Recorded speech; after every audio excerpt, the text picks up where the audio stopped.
Hello everyone and welcome to the last video in recursion series, and we'll be discussing permutation sequence in this video. And this is kind of a hard problem, so we'll discuss everything in detail and then we'll also write down the code and try to submit it on Leetcode. So let's get started with the question. I'll first quickly explain what the question is. So it says that we'll be given two values n and k. Now n represents that we have a set of digits from 1 to n. So obviously n can go up till 9 maximum. And we have this unique set of digits, and now we have to write down all the permutations of these n digits. So if we are given n equal to 3, all the unique permutations for n equal to 3 will be 1 2 3 1 3 2. Now when we are writing all these permutations, we have to order them lexicographically, and then in this lexicographic order we have to return the kth permutation. So once we have written down all the permutations of length 3 in lexicographic order, we have to return the third permutation. So third permutation in this is 213, so the answer is 213. Now for n equal to 4, your permutations will be something like 1 2 3 4. Then the next permutation would be 1 2 4 3 and so on. So when we write all the permutations in this lexicographic order, we would have to return the ninth permutation. So now that we have understood the question, one approach that comes to our mind, or one naive approach that comes to our mind, is why don't we get all the permutations? We store all these permutations in order and then simply return the kth permutation from this store. So yes, this is one correct approach. So from our previous video, we know that whenever we are trying to generate all the possible values in a search space, or when we are trying to generate all the possible combinations, recursion is a very good tool for generating all the combinations. So let's try to draw a recursion tree and see how recursion can help us in creating all the combinations. So initially my string is empty and I have 3 digits, say 1 comma 2 comma 3. Now what are the options? That first I add 1, then I add 2, and then I add 3. So first we have added 1 to our string and the remaining digits are 2 comma 3. Similarly, we have added 2 and the remaining digits are 1 comma 3. And the third option is, first we have added the third digits and the remaining digits are 1 comma 2, because once we have added a digit, we cannot use it again. Now from here again there will be two possibilities. So we have, suppose we have added 2, so the string will be 1 2 and the remaining digit will be 3, or we have added 3, so the string will be 1 3 and the remaining digit will be 2.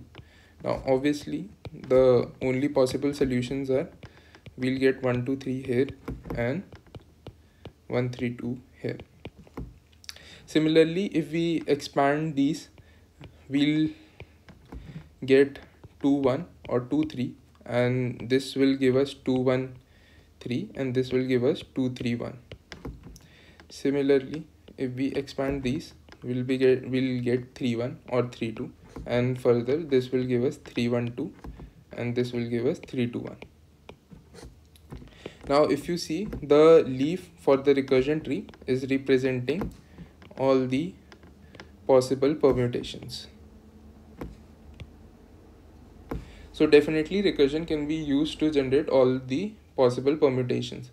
And if we want to just check that our intuition fits here, then it fits here, because at current stage we are adding the first character in our permutation string, and for that first character we have 3 options. So we have added those 3 options and we have delegated the further task to the remaining digits. So we have, at the current stage, we add first character, we had 3 options for first character, we have added them, and each time we have delegated the task to the remaining digits.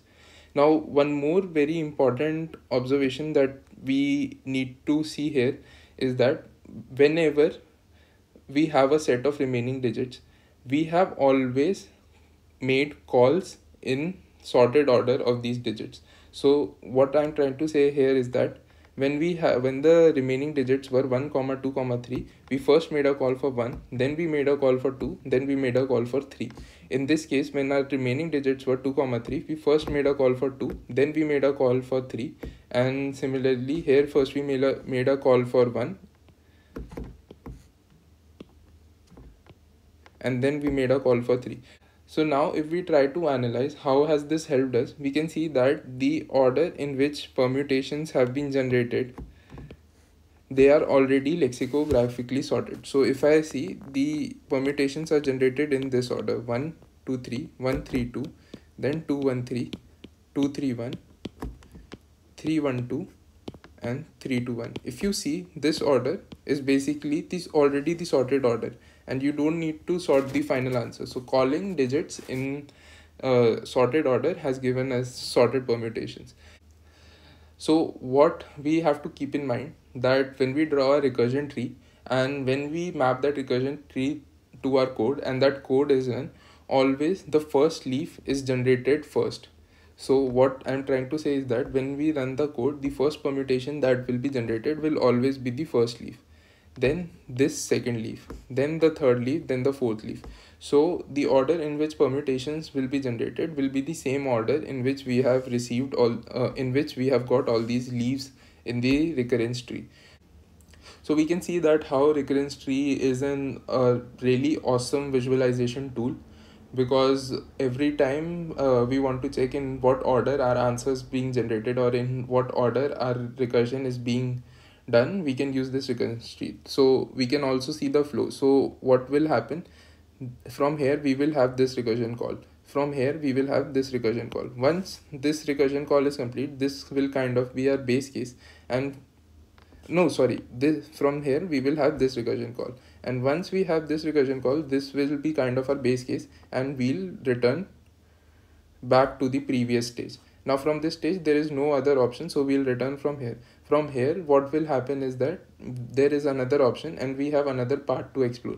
So from here another recursive call will happen, from here another recursive call. Similarly here we have got the base case, so we'll return from here. Now we'll move all the way up and this recursive call will happen, then this recursive call. So we see that the answers being generated are in the same order in which we are seeing the leaves in our tree. So this is one very important observation. Next, let's try to analyze what will be the time complexity. So I'm saying I can say it upfront that the time complexity for this solution is going to be really bad, and there's a much more you can say maybe an ad hoc or mathematical solution which can help us to solve this in very less time complexity or in a very optimized manner. Recursion is obviously not the ideal solution, but definitely we wanted to understand the application of recursion in generating the complete in generating all the possible options. So that's why we have taken up this question. So let's see how many total combinations are there. So if there are n distinct integers, what are the total permutations possible for these n distinct integers? The total permutations are obviously going to be n factorial, because these are distinct and then you can arrange them in n factorial ways. Now we can see that the total combinations possible are n factorial. So there are going to be n factorial leaves in this tree. Now obviously the operations we have already learned that the total operations are equal to the total number of nodes in our recurrence tree. So the nodes are obviously going to be even greater than factorial. But if you see the constraints, that n can go from 1 to 9. So if our n is equal to 9, which is the worst case, then the total permutations are n factorial. So we can easily see that it is not at all possible to use recursion to calculate this, because n factorial will obviously go outside the range of what we can calculate within 1 or 2 seconds of given limit. So obviously this is not the ideal solution, but definitely this is one of the solutions. And for values smaller than 9 factorial, obviously our recursive solution would have also worked. So let's quickly move to the code. We'll try to code our solution, and then I'm assuming that if the test cases are good enough and they are as per the constraints given to us, there has to be a case where n is equal to 9 and our code should throw a time limit exceeded error for n equal to 9 case. And once we are done with the code, we'll also come back and discuss another alternative approach, since it doesn't, that alternative approach I don't think belongs to any particular algorithm category, so I don't think that would come up in any other series as such. So we'll try to discuss it here. I'll not give away the entire code or the entire approach. I'll discuss, and maybe you can spend some time in coming up with a code for that approach. So again, as we have discussed previously, we would need a helper function to create these permutations. That is because we want to keep a track of the string that we have generated till now, and for that we would need a different helper parameter. So I'll make a helper function and I'll name it makePerm, which is basically make permutations, and I'm taking a vector which is basically representing the different possible digits, and I'll be storing 0 or 1 in each cell. So storing 0 and 1 in each cell will basically tell me that in my next step, in my next recursive step, that whether I have already used this digit or not. So to keep track of the digits I have already used, I'm using this vector, and basically the index in this vector are going to represent the digits. So in this particular case, 0 would not be considered. 0 index would not be of any use. We'll be using indices from 1 to 9. And then the helper parameter. And then obviously we need int n, which is the total size of the permutation that we are trying to make. So as we discussed that we'll be calling recursively steps for each digit, and we'll be calling it in the sorted order of the digits. So at my current step, what are the possible digits I can have? So at my current step, the possible digits are from 1 to n. Actually, at every step, the possible digits are 1 to n. But the only thing is that we need to check that if this digit was used in some previous step or not. Because if this digit has already been used in some previous step, then we cannot use this. So to represent that the digit has already been used, I will turn the value at this index as 0. So if the value is 1 at this index, I know that this digit has not already been used. So if this has not been used, I'll pick it up and I'll just convert the index into the digit. And what I will do for my next recursive step, I'll mark this as 0. So because in the next recursive step, I want to tell that I've already used this digit, please don't use it. And then I will delegate my task to the remaining digits. Until now, I will probably add this character and I will pass as it is. One more thing that we want to keep in mind is that once we are done using this digit, we want to mark it back as available again. Why do we want to mark it back as available again? Because we are not using this digit right now. We'll be using some other digit right now. And when we pass this digit vector to the next step, we want to know that we want to tell the next step that it is okay to use this digit because the previous step has not used. So to make it available for the next step, we have to mark it as 1 again. Now we have kind of done the steps required at this current stage, and we have also delegated the task for our sub problem. Now we need to write the base case. So what will be the base case? Base case will basically be when the string that is storing the permutation has reached its complete size. So if it is equal to n, I know that it has reached to its complete size. So I'll be keeping a global variable for storing all the different possible permutations, and I'll keep a simple name for this variable, store. And this store will basically store all the possible permutations for me. So I'll add till now. And as we discussed in our explanation that all the permutations in this store will be stored, by default will be stored in this sorted order, and that sorted order is there because of this loop. In this loop we are adding digits in sorted order. So all the permutations that are being created, or the leaves that are being created, are actually created in this sorted order. So we have done that. Now let's just initialize a digits vector to pass to our helper function, and everything is available right now. So I've initialized all the cells with 1. Now I will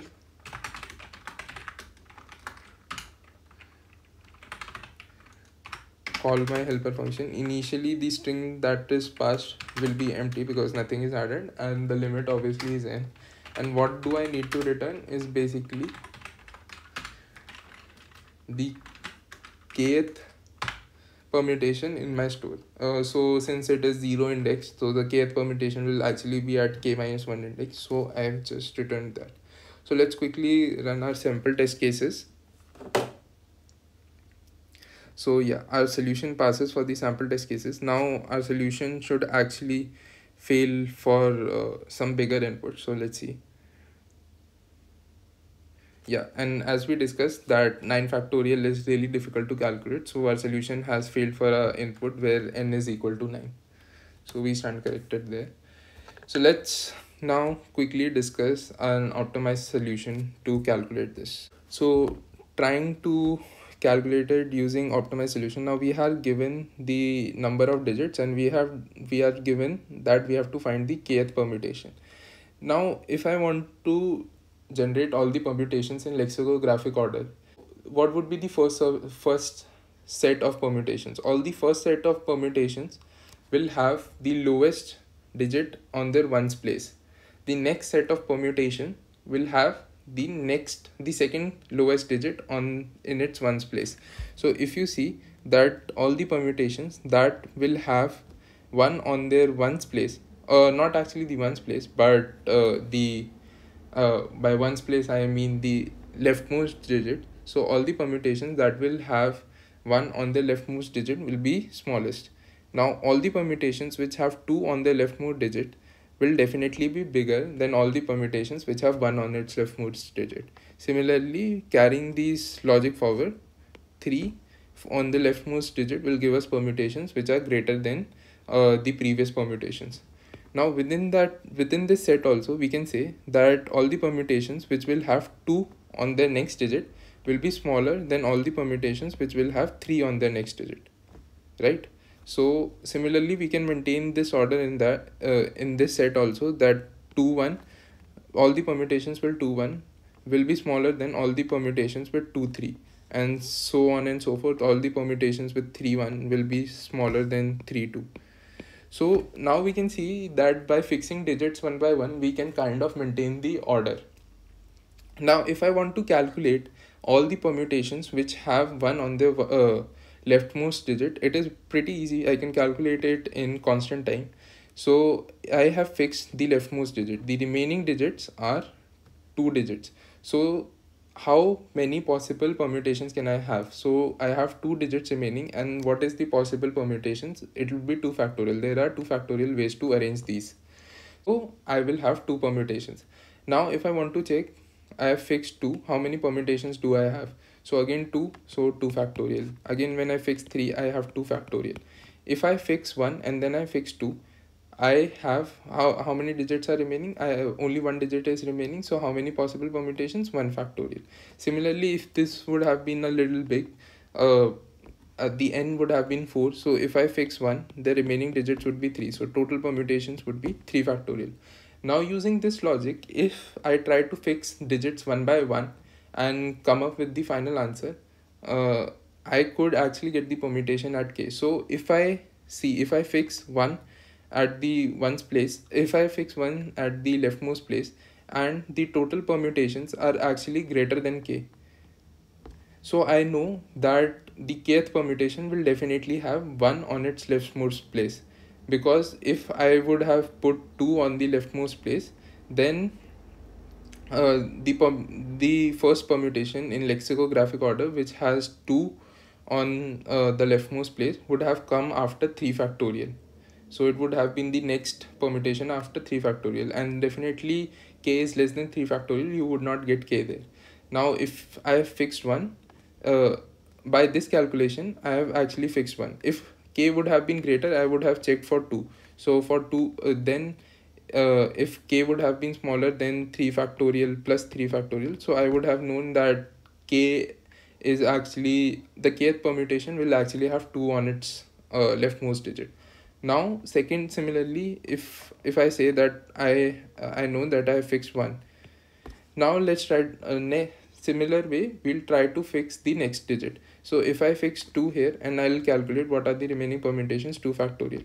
So if my k is less than the remaining permutations, again I know that 2 is going to be fixed here. If it is not, then definitely something greater than 2 will come here. So I'll keep increasing one by one and check that k lies within the bounds of which digit. So that way, one by one I can keep fixing the digit, and when I reach the end, I will have my kth permutation. So in my opinion, this approach is purely mathematical or ad hoc, but we can actually achieve this approach iteratively as well as recursively. So let's quickly discuss that how can we achieve this recursively. Now, can we use our intuition to fix a current digit and delegate our task for fixing the next digit to our recursive method? So can we use our recursion intuition that we have discussed up till now in all our videos to achieve this solution? So for my intuition to work, I should be able to fix my current digit, and then I should be able to delegate the task for fixing the other digits to my recursive method, and I shouldn't worry about how my recursive method is working for the sub problem. All I need to take care is of the current digit, that I'm fixing the current digit properly. So to fix the current digit, I need to use the number of ruled out permutations and k. So now what do I mean by ruled out permutations? If I have 3 places, say, and I have to fill them with 1, 2, 3, and I am currently filling up this place, the second place, and for the first place I have already filled up 2. Now I know that all the permutations that are starting with 1, that is 1, 2, 3 and 1, 3, 2, are obviously going to lie before permutations for 2. So when I have fixed 2 here, I have ruled out 2 factorial permutations. By ruled out, I mean that any permutation I am going to make hereafter will lie below these 2 factorial permutations. So my number of ruled out permutations is 2 factorial. So can I use this value of ruled out permutations and my k value to fix this number? So if I say that my k value would have been 3, so I have ruled out 2 permutations. Now I need to use 2 and k to fix this value, and once I fix this value, I know that whether I'll be ruling out some permutations or whether I won't be ruling out permutations. So if I set 1 here, I actually do not rule out any permutations because this is the first set that is going to occur. But if I would have fixed 3 here, then I would have ruled out 1 permutation. So which is the 1 permutation I would have ruled out? That is 2, 1, 3.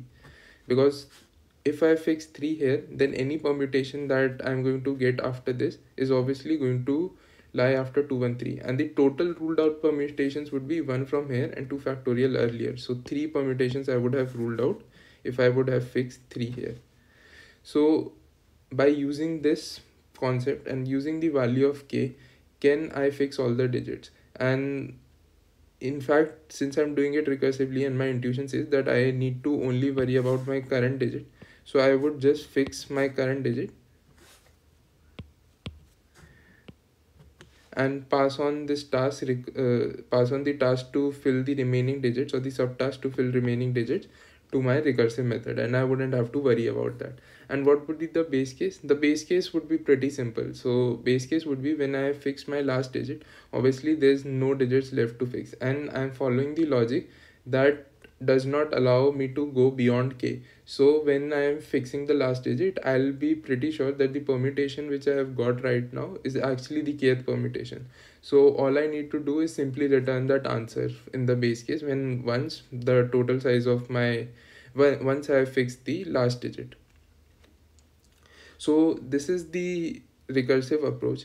And I know that without code this approach might not be very clear right now, but what I expect is that you guys should give this approach more thought and try to actually code this approach and then submit it on Leetcode and see the result. I will drop the code for this approach in the description. Once you have given it a try on your own, you can go in the description, open that code and just go through the code and see if you're missing out anything, or if your answer is already accepted on Leetcode, you can just probably compare if there's any possible optimization in your code. And if there's any possible optimization in my code, you can probably mention in the comment section. So that is there, but do give this a try, take it as an exercise and write the code and submit it. So as I've been saying from the starting, that after watching this series you'll have a better understanding of the concept and basics of recursion, the intuitions behind recursion, and also the tools related to recursion like the recurrence relation, the recursive tree. But just watching the series will not be enough, so you need to do some practice problems on your own. Go to a good website, take up some questions, write the code, submit and see the result. And once you are done with this assignment, I think that's the time when you can say that you are good with recursion, and then you can move on to your journey to conquer the next topic in DSA. But before that, yeah, just don't leave this after watching the series.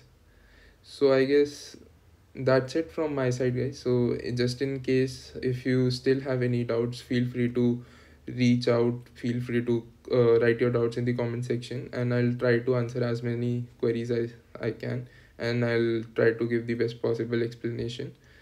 So with that, goodbye guys, see you in next series. Take care and keep learning.